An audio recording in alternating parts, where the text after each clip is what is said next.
Muy bien, bienvenidos a nuestro canal. Hoy nos adentraremos en un capítulo fascinante de la historia del cristianismo, la vida y obra de Martín Lutero. Este monje alemán no solo desafió las enseñanzas de la Iglesia católica de su tiempo, sino que también dio inicio a un movimiento que transformaría el panorama religioso de Europa y del mundo. Acompáñenme a descubrir cómo sus acciones y escritos sembraron las semillas de la Reforma protestante y cambiaron la historia para siempre. Muchos han creído que la fe cristiana es una cosa sencilla y fácil, y hasta han llegado a contarla entre las virtudes. Esto es porque no la han experimentado de veras, ni han probado la gran fuerza que hay en la fe. Esto lo dijo Martín Lutero. Pocos personajes en la historia del cristianismo han sido discutidos tanto o tan acaloradamente como Martín Lutero. Para unos, Lutero es el ogro que destruyó la unidad de la Iglesia, la bestia salvaje que holló la viña del Señor, un monje renegado que se dedicó a destruir las bases de la vida monástica. Para otros, es el gran héroe que hizo que una vez más se predicara el evangelio puro, el campeón de la fe bíblica, el reformador de una iglesia corrompida. En los últimos años, debido en parte al nuevo espíritu de comprensión entre los cristianos, los estudios de Lutero han sido mucho más equilibrados y tanto católicos como protestantes se han visto obligados a corregir opiniones formadas, no por la investigación histórica, sino por el fragor de la polémica. Hoy son pocos los que dudan de la sinceridad de Lutero y hay muchos católicos que afirman que la protesta del monje agustino estaba más que justificada y que en muchos puntos tenía razón. Al mismo tiempo, son pocos los historiadores protestantes que siguen viendo en Lutero al héroe sobrehumano que reformó el cristianismo por sí solo y cuyos pecados y errores fueron de menor importancia. Al estudiar su vida y el ambiente en que ésta se desarrolló, Lutero aparece como un hombre a la vez tosco y erudito, parte de cuyo impacto se debió a que supo dar a su erudición un giro y una aplicación populares. Era indudablemente sincero hasta el apasionamiento y frecuentemente vulgar en sus expresiones. Su fe era profunda y nada le importaba tanto como ella. Cuando se convencía de que Dios quería que tomara cierto camino, lo seguía hasta sus consecuencias últimas y no como quien, puesta la mano sobre el arado, mira atrás. Su uso del lenguaje, tanto latino como alemán, era magistral, aunque cuando un punto le parecía ser de suma importancia, lo hacía recalcar mediante la exageración. Una vez convencido de la verdad de su causa, estaba dispuesto a enfrentarse a los más poderosos señores de su tiempo. Pero esa misma profundidad de convicción, ese apasionamiento, esa tendencia hacia la exageración, lo llevaron a tomar posturas que después él o sus seguidores tuvieron que deplorar. Por otra parte, el impacto de Lutero se debió en buena medida a circunstancias que estaban fuera del alcance de su mano y de las cuales él mismo frecuentemente no se percataba. La invención de la imprenta hizo que sus obras pudieran difundirse de un modo que hubiera sido imposible unas pocas décadas antes. El creciente nacionalismo alemán, del que él mismo era hasta cierto punto partícipe, le prestó un apoyo inesperado, pero valiosísimo. Los humanistas que soñaban con una reforma según la concebía Erasmo, aunque frecuentemente no podían aceptar lo que les parecían ser las exageraciones y la tosquedad del monje alemán, tampoco estaban dispuestos a que se les aplastara sin ser escuchados, como había sucedido el siglo anterior con Juan Hus. Las circunstancias políticas al comienzo de la Reforma fueron uno de los factores que impidieron que Lutero fuera condenado inmediatamente, y cuando por fin las autoridades eclesiásticas y políticas se vieron libres para actuar, era demasiado tarde para acallar la protesta. Al estudiar la vida y obra de Lutero, una cosa resulta clara, y es que la tan ansiada reforma se produjo, no porque Lutero u otra persona alguna se lo propusiera, sino porque llegó en el momento oportuno, y porque en ese momento el reformador y muchos otros junto a él estuvieron dispuestos a cumplir su responsabilidad histórica. Lutero nació en 1483 en Eisleben, Alemania, donde su padre, de origen campesino, trabajaba en las minas. 7 años antes, Isabel había heredado el trono de Castilla. Aunque esto no se relaciona directamente con la juventud de Lutero, pues Castilla era entonces solamente un pequeño reino a centenares de kilómetros de distancia, lo mencionamos para que el oyente vea que antes del nacimiento de Lutero se había empezado a tomar en España las medidas reformadoras que hemos mencionado anteriormente. La niñez del pequeño Martín no fue feliz. Sus padres eran en extremo severos con él, y muchos años más tarde, él mismo contaba con amargura algunos de los castigos que le habían sido impuestos. Durante toda su vida fue presa de periodos de depresión y angustias profundas. Y hay quien piensa que esto se debió en buena medida a la austeridad excesiva de sus años mozos. En la escuela, sus primeras experiencias no fueron mejores, pues después se quejaba de cómo lo habían golpeado por no saber sus lecciones. Aunque todo esto no ha de exagerarse, no cabe duda de que dejó una huella permanente en el carácter del joven Martín. En julio de 1505, poco antes de cumplir los 22 años de edad, Lutero ingresó al monasterio agustino de Erfurt. Las causas que lo llevaron a dar ese paso fueron muchas. 2 semanas antes, cuando en medio de una tormenta eléctrica se había sentido sobrecogido por el temor a la muerte y al infierno, le había prometido a Santa Ana que se haría monje. Algún tiempo después, él mismo diría que los rigores de su hogar lo llevaron al monasterio. Por otra parte, su padre había decidido que su hijo sería abogado, y había hecho grandes esfuerzos por procurarle una educación apropiada para esa carrera.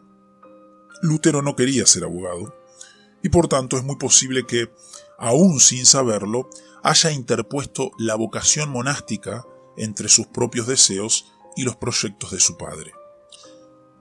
Este último se mostró profundamente airado al recibir noticias del ingreso de Martín al monasterio, y tardó largo tiempo en perdonarlo.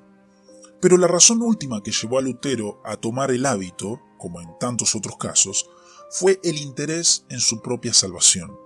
El tema de la salvación y la condenación llenaba todo el ambiente de la época. La vida presente no parecía ser más que una preparación y prueba para la venidera. Luego resultaba necio dedicarse a ganar prestigio y riquezas en el presente, mediante la abogacía, y descuidar el porvenir. Lutero entró al monasterio como fiel hijo de la Iglesia, con el propósito de utilizar los medios de salvación que esa Iglesia le ofrecía, y de los cuales el más seguro le parecía ser la vida monástica. El año de noviciado parece haber transcurrido apaciblemente, pues Lutero hizo sus votos y sus superiores lo escogieron para que fuera sacerdote. Según él mismo cuenta, la ocasión de la celebración de su primera misa fue una experiencia sobrecogedora, pues el terror de Dios se apoderó de él al pensar que estaba ofreciendo nada menos que a Jesucristo. Repetidamente ese terror aplastante de Dios hizo presa de él, pues no estaba seguro de que todo lo que estaba haciendo en pro de su propia salvación fuese suficiente. Dios le parecía ser un juez severo, como antes lo habían sido sus padres y sus maestros, que en el juicio le pediría cuenta de todas sus acciones y lo hallaría falto. Era necesario acudir a todos los recursos de la Iglesia para estar a salvo. Sin embargo, esos recursos tampoco eran suficientes para un espíritu profundamente religioso, sincero y apasionado como el de Lutero. Se suponía que las buenas obras y la confesión fueran la respuesta a la necesidad que el joven monje tenía de justificarse ante Dios. Pero ni lo uno ni lo otro bastaba. Lutero tenía un sentimiento muy hondo de su propia pecaminosidad y mientras más trataba de sobreponerse a ella, más se percataba de que el pecado era mucho más poderoso que él. Esto no quiere decir que no fuese buen monje o que llevara una vida licenciosa o inmoral. Al contrario, Lutero se esforzó en ser un monje cabal. Repetidamente castigaba su cuerpo, según lo enseñaban los grandes maestros del monaquismo, y acudía al confesionario con tanta frecuencia como le era posible. Pero todo esto no bastaba. Si para que los pecados fueran perdonados era necesario confesarlos, el gran temor de Lutero era olvidar algunos de sus pecados. Por tanto, una y otra vez repasaba cada una de sus acciones y pensamientos, y mientras más los repasaba, más pecado encontraba en ellos. Hubo ocasiones en que, al momento mismo de salir del confesionario, se percató de que había todavía algún pecado que no había confesado. La situación era entonces desesperante. El pecado era algo mucho más profundo que las meras acciones o pensamientos conscientes.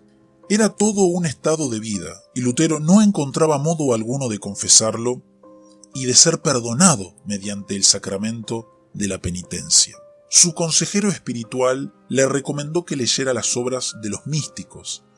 Como dijimos, hacia fines de la Edad Media hubo una fuerte ola de misticismo, impulsada precisamente por el sentimiento que muchos tenían de que la Iglesia, debido a su corrupción, no era el mejor medio de acercarse a Dios. Lutero siguió entonces este camino, aunque no porque dudara de la autoridad de la Iglesia, sino porque esa autoridad, a través de su confesor, se lo ordenó. El misticismo lo cautivó por algún tiempo, como antes lo había hecho la vida monástica. Quizás allí encontraría el camino de salvación. Pero pronto este camino resultó ser otro callejón sin salida. Los místicos decían que bastaba con amar a Dios, puesto que todo lo demás era consecuencia de ese amor. Esto le pareció a Lutero una palabra de liberación, pues no era entonces necesario llevar la cuenta de todos sus pecados, como hasta entonces había tratado de hacer. Sin embargo, no tardó en percatarse de que amar a Dios no era tan fácil. Si Dios era como sus padres y sus maestros, que lo habían golpeado hasta sacarle la sangre, ¿cómo podía él amarle? A la postre, Lutero llegó a confesar que no amaba a Dios, sino que lo odiaba. No había salida posible. Para ser salvo era necesario confesar los pecados, y Lutero había descubierto que, por mucho que se esforzara, su pecado iba mucho más allá que su confesión. Si, como decían los místicos, bastaba con amar a Dios, esto no era de gran ayuda, pues Lutero tenía que reconocer que le era imposible amar al Dios justiciero que le pedía cuentas de todas sus acciones. En esa encrucijada su confesor, que era también su superior, tomó una medida sorprendente. Lo normal hubiera sido pensar que un sacerdote que estaba pasando por la crisis por la que atravesaba Lutero no estaba listo para servir de pastor o de maestro a otros. Pero eso fue precisamente lo que propuso su confesor. Siglos antes, Jerónimo había encontrado un modo de escapar de sus tentaciones en el estudio del hebreo. Aunque los problemas de Lutero eran distintos de los de Jerónimo, quizá el estudio, la enseñanza y la labor pastoral tendrían para él un resultado semejante. Por tanto, se le ordenó a Lutero, quien no esperaba tal cosa, que se preparase para ir a dictar cursos sobre las escrituras en la Universidad de Wittenberg. Aunque muchas veces se ha dicho entre protestantes que Lutero no conocía la Biblia y que fue en el momento de su conversión o poco antes, cuando empezó a estudiarla, esto no es cierto. Como monje, que tenía que recitar las horas canónicas de oración, Lutero se sabía el Salterio de memoria. Además, en 1512 obtuvo su doctorado en teología y para ello tenía que haber estudiado las Escrituras. Lo que sí es cierto es que cuando se vio obligado a preparar conferencias sobre la Biblia, nuestro monje comenzó a ver en ella una posible respuesta a sus angustias espirituales. A mediados de 1513 empezó a dar clases sobre los salmos, debido a los años que había pasado recitando el Salterio, siempre dentro del contexto del año litúrgico, que se centra en los principales acontecimientos de la vida de Cristo. Lutero interpretaba los salmos cristológicamente. En ellos es Cristo quien habla. Y allí vio a Cristo pasando por angustias semejantes a las que él pasaba. Esto fue el principio de su gran descubrimiento. Pero si todo hubiera quedado en esto, Lutero habría llegado sencillamente a la piedad popular tan común, que piensa que Dios el Padre exige justicia y es el Hijo quien nos perdona. Precisamente por sus propios estudios teológicos, Lutero sabía que tal idea era falsa y no estaba dispuesto a aceptarla. Pero en todo caso, en las angustias de Jesucristo, empezó a hallar consuelo para las suyas. El gran descubrimiento vino probablemente en 1515, cuando Lutero empezó a dar conferencias sobre la epístola a los romanos, pues él mismo dijo después que fue en el primer capítulo de esa epístola donde encontró la respuesta a sus dificultades. Esa respuesta no vino fácilmente. No fue sencillamente que un buen día Lutero abriera la Biblia en el primer capítulo de Romanos y descubriera allí que el justo por la fe vivirá. Según él mismo cuenta, el gran descubrimiento fue precedido por una larga lucha y una amarga angustia, pues Romanos 1:17 empieza diciendo que en el Evangelio la justicia de Dios se revela. Según este texto, el Evangelio es revelación de la justicia de Dios, y era precisamente la justicia de Dios lo que Lutero no podía tolerar. Si el Evangelio fuera el mensaje de que Dios no es justo, Lutero no habría tenido problemas, pero este texto relacionaba indisolublemente la justicia de Dios con el Evangelio. Según Lutero cuenta, él odiaba la frase «la justicia de Dios» y estuvo meditando de día y de noche para comprender la relación entre las dos partes del versículo que, tras afirmar que en el Evangelio la justicia de Dios se revela, concluye diciendo que el justo por la fe vivirá. La respuesta fue sorprendente. La justicia de Dios no se refiere aquí, como piensa la teología tradicional, al hecho de que Dios castigue a los pecadores. Se refiere más bien a que la justicia del justo no es obra suya, sino que es don de Dios. La justicia de Dios es la que tiene quien vive por la fe, no porque sea en sí mismo justo o porque cumpla las exigencias de la justicia divina, sino porque Dios le da este don. La justificación por la fe no quiere decir que la fe sea una obra más sutil que las obras buenas y que Dios nos pague esa obra. Quiere decir más bien que tanto la fe como la justificación del pecador son obra de Dios, don gratuito. En consecuencia, continúa comentando Lutero acerca de su descubrimiento. Sentí que había nacido de nuevo y que las puertas del paraíso me habían sido franqueadas. Las escrituras todas cobraron un nuevo sentido, y a partir de entonces la frase «la justicia de Dios» no me llenó más de odio, sino que se me tornó indeciblemente dulce en virtud de un gran amor. Aunque los acontecimientos posteriores revelaron otra faceta de su carácter, durante todo este tiempo Lutero parece haber sido un hombre relativamente reservado, dedicado a sus estudios y a su lucha espiritual. Su gran descubrimiento, aunque le trajo una nueva comprensión del Evangelio, no lo llevó de inmediato a protestar contra el modo en que la Iglesia entendía la fe cristiana. Al contrario, nuestro monje continuó dedicado a sus labores docentes y pastorales, y si bien hay indicios de que enseñó su nueva teología, no pretendió contraponerla a la que enseñaba la Iglesia. Lo que es más, al parecer él mismo no se había percatado todavía del grado en que su descubrimiento se oponía a todo el sistema penitencial y por tanto a la teología y las doctrinas comunes en su época. Poco a poco, y todavía sin pretender ocasionar controversia alguna, Lutero fue convenciendo a sus colegas en la Universidad de Wittenberg. Cuando por fin decidió que había llegado el momento de lanzar su gran reto, compuso 97 tesis que debían servir de base para un debate académico.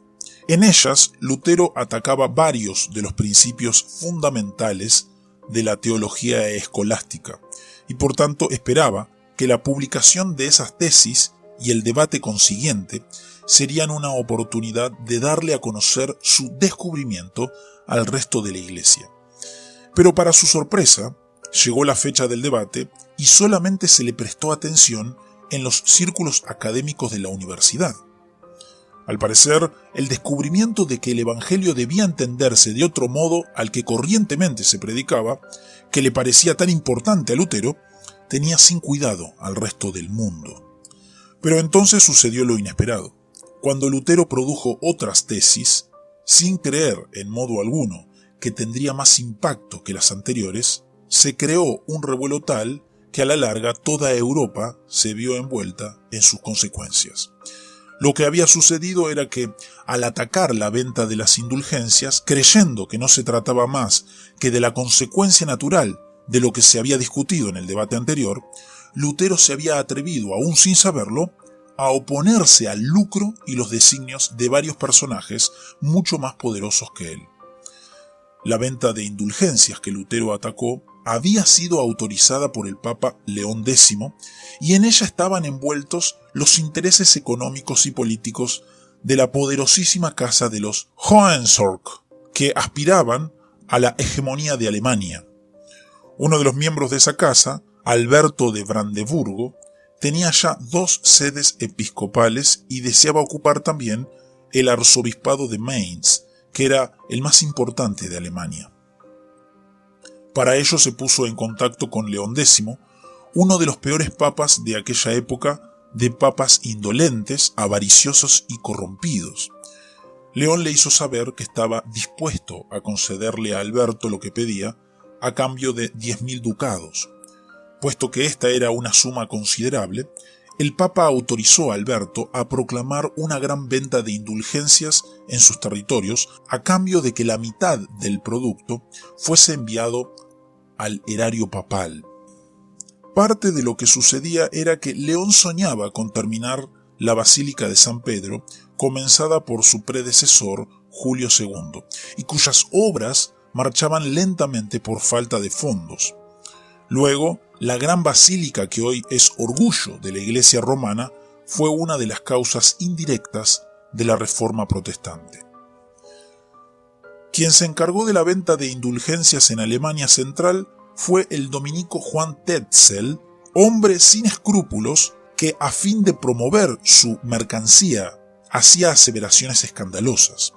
Así, por ejemplo, Tetzel y sus subalternos pretendían que la indulgencia que vendían dejaba al pecador más limpio que al salir del bautismo, o más limpio que Adán antes de caer, que la cruz del vendedor de indulgencias tenía tanto poder como la cruz de Cristo, y que en el caso de quien comprara una indulgencia para un pariente difunto, tan pronto como la moneda suena en el cofre, el alma sale del purgatorio. Tales afirmaciones causaban repugnancia entre los más informados, quienes sabían que la doctrina de la Iglesia no era tal como la presentaban Tetzel y los suyos. Entre los humanistas, que se dolían de la ignorancia y la superstición que parecían reinar por doquier, la predicación de Tetzel era vista como un ejemplo más del triste estado a que había llegado la Iglesia. Y también se resentía el espíritu nacionalista alemán, que veía en la venta de indulgencias un modo mediante el cual Roma esquilmaba una vez más al pueblo alemán, aprovechando su credulidad para luego despilfarrar en lujos y festines los escasos recursos que los pobres alemanes habían logrado producir con el sudor de su frente. Pero aunque muchos abrigaban tales sentimientos, nadie protestaba y la venta continuaba. Fue entonces cuando Lutero clavó sus famosas 95 tesis en la puerta de la iglesia del castillo de Wittenberg. Esas tesis, escritas en latín, no tenían el propósito de crear una conmoción religiosa, como había sido el caso con las anteriores. Tras aquella experiencia, Lutero parece haber pensado que la cuestión que se debatía era principalmente del interés de los teólogos y que por tanto sus nuevas tesis no tendrían más impacto que el que pudieran producir en los círculos académicos. Pero al mismo tiempo, estas 95 tesis, escritas acaloradamente, con un sentimiento de indignación profunda, eran mucho más devastadoras que las anteriores. No porque se refirieran a tantos puntos importantes de teología, sino porque ponían el dedo sobre la llaga del resentimiento alemán contra los explotadores extranjeros. Además, al atacar concretamente la venta de indulgencias, ponía en peligro los proyectos de los poderosos. Aunque su ataque era relativamente moderado, algunas de las tesis iban más allá de la mera cuestión de la eficacia y límites de las indulgencias, y apuntaban hacia la explotación de que el pueblo era objeto. Según Lutero, si es verdad que el Papa tiene poder para sacar las almas del purgatorio, ha de utilizar ese poder no por razones tan triviales como la necesidad de fondos para construir una iglesia, sino sencillamente por amor, y ha de hacerlo gratuitamente. Esta es la tesis 82. Y lo cierto es que el Papa debería dar de su propio dinero a los pobres, de quienes los vendedores de indulgencias lo exprimen, aunque tuviera que vender la Basílica de San Pedro. Esta es la tesis 51. Lutero dio a conocer sus tesis la víspera de la fiesta de Todos los Santos, y su impacto fue tal que frecuentemente se señala esa fecha, el 31 de octubre de 1517, como el comienzo de la Reforma Protestante. Los impresores produjeron gran número de copias de las tesis y las distribuyeron por toda Alemania, tanto en el original latino como en traducción alemana. El propio Lutero le había mandado una copia a Alberto de Brandeburgo, acompañada de una carta sumamente respetuosa. Alberto envió la tesis y la carta a Roma, pidiéndole a León X que interviniera. El emperador Maximiliano se encolerizó ante la actitud y las enseñanzas del monje impertinente y le pidió también a León que interviniera. En el entretanto, Lutero publicó una explicación de sus 95 tesis en las que, además de aclarar lo que había querido decir en esas brevísimas proposiciones, agudizaba su ataque contra la venta de indulgencias y la teología que le servía de apoyo. La respuesta del Papa fue poner la cuestión bajo la jurisdicción de los agustinos, a cuya próxima reunión capitular, que tendría lugar en Heidelberg, Lutero fue convocado. Allá fue nuestro monje, temiendo por su vida, pues se decía que sería condenado y quemado. Pero para gran sorpresa suya, muchos de los monjes se mostraron favorables a su doctrina. Algunos de los más jóvenes la acogieron entusiastamente. Para otros, la disputa entre Lutero y Tetzel era un caso más de la vieja rivalidad entre agustinos y dominicos, y por tanto no estaban dispuestos a abandonar a su campeón.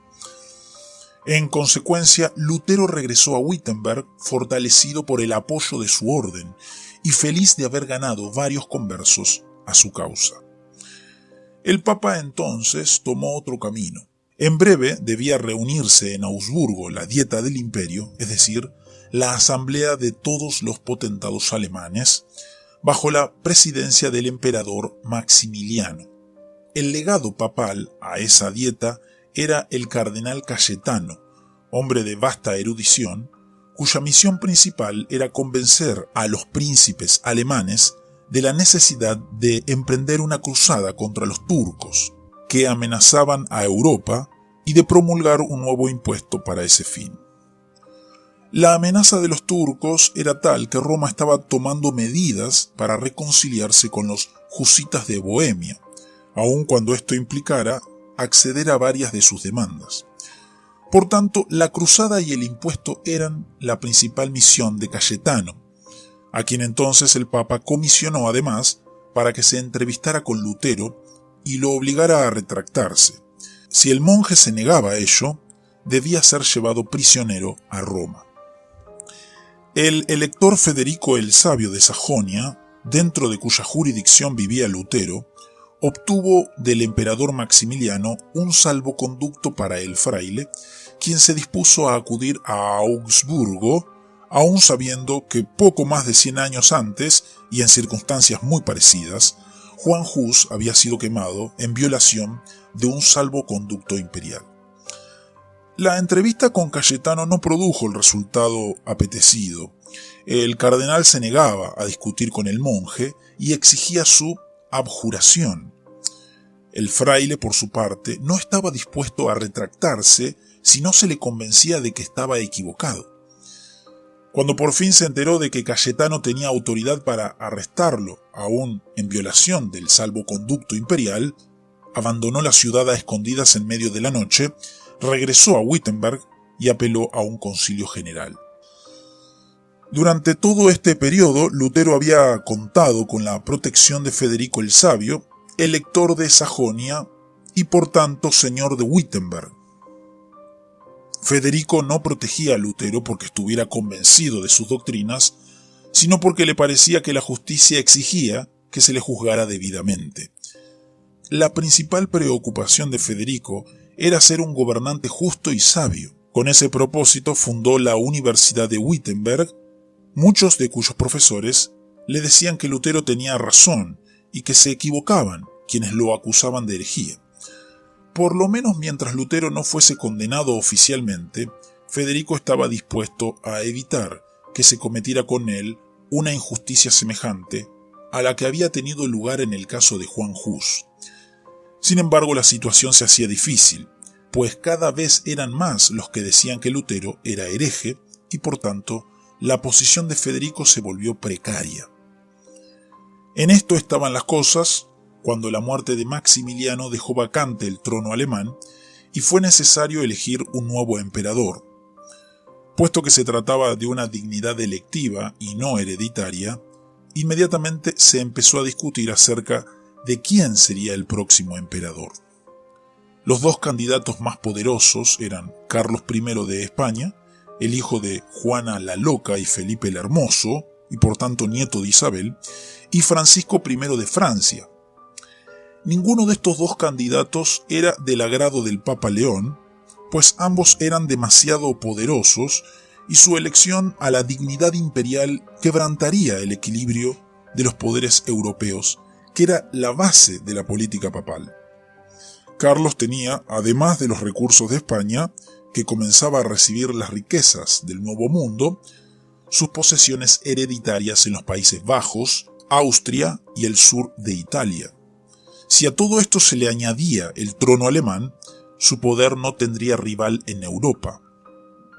Francisco, como rey de Francia, tampoco le parecía aceptable al Papa, pues una unión de las coronas francesas y alemana podía tener consecuencias funestas para el papado. Por tanto, era necesario buscar otro candidato cuya posibilidad de ser elegido estribara no en su poder, sino en su prestigio de hombre sabio y justo.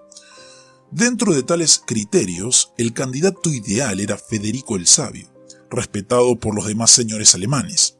Si Federico resultaba electo, las potencias europeas quedarían suficientemente divididas para permitirle al Papa gozar de cierto poder. Por tanto, desde antes de la muerte de Maximiliano, León había decidido acercarse a Federico y a apoyar su candidatura. Pero Federico protegía a Lutero, al menos hasta que el fraile revoltoso fuese debidamente juzgado.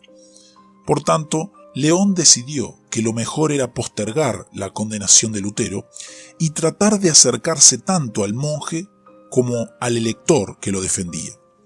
Con esas instrucciones, envió a Alemania a Karl von Miltitz, pariente de Federico, con una rosa de oro para el elector en señal del favor papal y, por así decir, con una rama de olivo para el monje. Miltilst se entrevistó con Lutero y logró que éste le prometiera abstenerse de continuar la controversia siempre que sus enemigos hicieran lo mismo. Esto trajo una breve tregua hasta que el teólogo conservador Juan Eck, profesor de la Universidad de Ingolstadt, intervino en el asunto. En lugar de atacar a Lutero, lo cual le hubiera hecho aparecer como quien había quebrantado la paz, Eck atacó a Karlstadt, otro profesor de la Universidad de Wittenberg, que se había convencido de las doctrinas de Lutero, pero que era mucho más impetuoso y exagerado que el reformador. Eck retó a Karlstadt a un debate que tendría lugar en la Universidad de Leipzig. Dadas las cuestiones planteadas, resultaba claro que el propósito de Eck era atacar a Lutero a través de Karlstadt. Por tanto, el reformador declaró que, puesto que lo que se ventilaría en Leipzig eran sus doctrinas, él también participaría en el debate. La discusión se condujo con todas las formalidades de los ejercicios académicos y duró varios días. Cuando llegó el momento en el que Lutero y Eck se enfrentaron, resultó claro que el primero era mejor conocedor de las Escrituras, mientras que el segundo se hallaba más a gusto en el derecho canónico y la teología medieval. Con toda destreza, Eck llevó el debate hacia su propio campo y por fin obligó a Lutero a declarar que el Concilio de Constanza se equivocó al condenar a Hus y que un cristiano con la Biblia de su parte tiene más autoridad que todos los papas y los concilios contra ella. Esto bastó. Lutero se había declarado defensor de un hereje condenado por un concilio ecuménico. Aunque los argumentos del reformador resultaron mejores que los de su contrincante en muchos puntos, fue Eck quien ganó el debate, pues en él logró demostrar lo que se había propuesto, que Lutero era hereje por cuanto defendía las doctrinas de los husitas. Comenzó entonces un nuevo periodo de confrontaciones y peligros, pero Lutero y los suyos habían empleado bien el tiempo que las circunstancias políticas le habían dado, de modo que por toda Alemania y hasta fuera de ella eran cada vez más los que veían en el monje agustino al campeón de la fe bíblica. Además del número siempre creciente de sus seguidores, particularmente entre los profesores de Wittenberg y de otras universidades y entre los sacerdotes más celosos de sus responsabilidades, Lutero tenía las simpatías de los humanistas, que veían en él un defensor de la reforma que ellos mismos propugnaban, y de los nacionalistas, para quienes el monje era el portavoz de la protesta alemana frente a los abusos de Roma. Luego, aunque unas semanas antes del debate de Leipzig, Carlos I de España había sido elegido emperador con el voto de Federico el Sabio, y por tanto el Papa no tenía que andar con los miramientos de antes, la posición de Lutero se había fortalecido. Muchos caballeros alemanes llegaron a enviarle mensajes prometiéndole su apoyo armado si el conflicto llegaba a estallar. Cuando por fin el Papa se decidió a actuar, su acción resultó demasiado tardía e ineficiente. En la bula Exsurge Domine, León X declaraba que un jabalí salvaje había penetrado en la viña del Señor, ordenaba que los libros de Martín Lutero fueran quemados y le daba al monje rebelde 60 días para someterse a la autoridad romana, so pena de excomunión y anatema. La bula tardó largo tiempo en llegar a manos de Lutero, pues las circunstancias políticas eran harto complejas. En varios lugares, al recibir copias de la bula, las obras del reformador fueron quemadas, pero en otros, algunos estudiantes y otros partidarios de Lutero prefirieron quemar algunas de las obras que se oponían al movimiento reformador. Cuando por fin la bula le llegó a Lutero, éste la quemó, junto a otros libros que contenían las doctrinas papistas. La ruptura era definitiva y no había modo de volver atrás. Faltaba ver todavía qué actitud tomarían los señores alemanes y particularmente el emperador, pues sin ellos era poco lo que el Papa podía hacer contra Lutero. Las gestiones que cada bando hizo fueron demasiado numerosas para narrar aquí.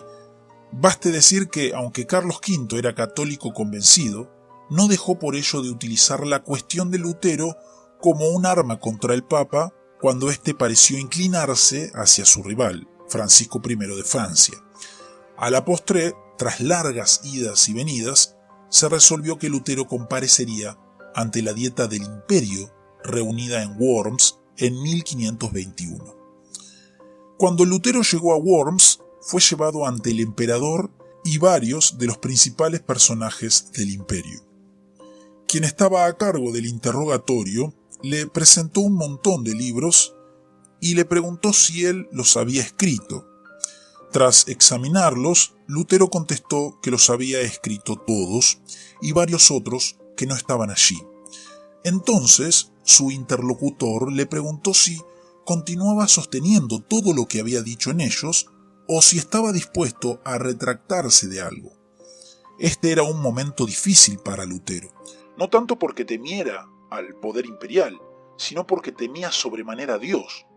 Atreverse a oponerse a toda la Iglesia y al emperador, quien había sido ordenado por Dios, era un paso temerario.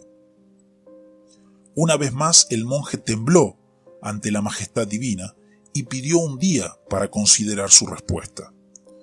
Al día siguiente se había corrido la voz de que Lutero comparecería ante la Dieta y la concurrencia era grande. La presencia del emperador en Worms, rodeado de soldados españoles que abusaban del pueblo, había exacerbado el sentimiento nacional. Una vez más, en medio del mayor silencio, se le preguntó a Lutero si se retractaba. El monje contestó diciendo que mucho de lo que había escrito no era más que la doctrina cristiana que tanto él como sus enemigos sostenían y que por tanto nadie debía pedirle que se retractara de ello. Otra parte trataba acerca de la tiranía y las injusticias a que estaban sometidos los alemanes, y tampoco de esto se retractaba, pues tal no era el propósito de la Dieta, y tal adjuración solo contribuiría a aumentar la injusticia que se cometía. La tercera parte, que consistía en ataques contra ciertos individuos y en puntos de doctrina que sus contrincantes rechazaban, quizá había sido dicha con demasiada aspereza, pero tampoco de ella se retractaba, de no ser que se le convenciera de que estaba equivocado. Su interlocutor insistió: ¿te retractas o no? Y a ello respondió Lutero en alemán y desdeñando, por tanto, el latín de los teólogos: no puedo ni quiero retractarme de cosa alguna, pues ir contra la conciencia no es justo ni seguro. Dios me ayude. Amén. Al quemar la bula papal, Lutero había roto definitivamente con Roma. Ahora, en Worms, rompía con el imperio. No le faltaban, por tanto, razones para clamar: Dios me ayude. Y así llegamos al final de este recorrido por la vida de Martín Lutero y su impacto en la historia del cristianismo. Su valentía y su convicción no solo reformaron la Iglesia, sino que también nos dejaron un legado de fe y libertad que sigue resonando hoy en día. Si te ha gustado este video, no olvides suscribirte y darle a la campanita para no perderte nuestros próximos episodios sobre la historia del cristianismo. Gracias por acompañarnos y nos vemos en el siguiente video.